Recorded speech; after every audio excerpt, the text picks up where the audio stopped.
the market will be driven by data, not by, and then ultimately the Fed's actions will be driven by data, not what the Fed says today about what it's going to do at some point in the future. So I tend to, obviously I don't know exactly what's going to happen. Macro investing is not exactly what I do, but yeah, I do tend to be pretty skeptical that all the turbulence is behind us, and so I wouldn't bet a lot of money on it, but I do.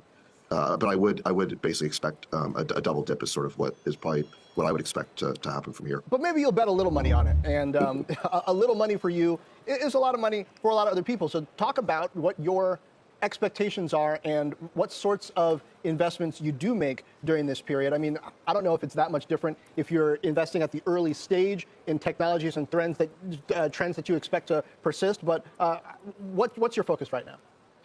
Well, the reason why I said this is, I think, last week on our podcast, The All In Pod, that I thought we were headed for a double dip is because, first of all, you have to realize that we are in a technical recession now based on the definition being 2 quarters of negative GDP growth.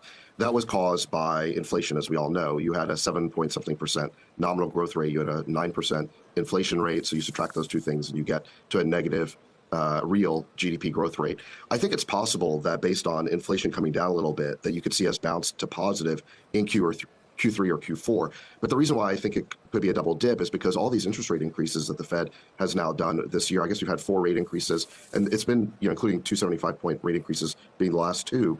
Those really haven't worked their way through the economy yet. They've worked their way through the markets, but it takes 6 to 9 months for those types of rate increases to really work their way through the real economy. So I would expect that by next year, you would start to see a real impact on economic activity. And so you already see it now. If you look at what the builders are telling us with new home starts, inventories piling up, that industry tends to be impacted very quickly by rate increases. So this is why I, again, wouldn't necessarily put a lot of money on it, but I do think that a double dip is probably the case I would bet on.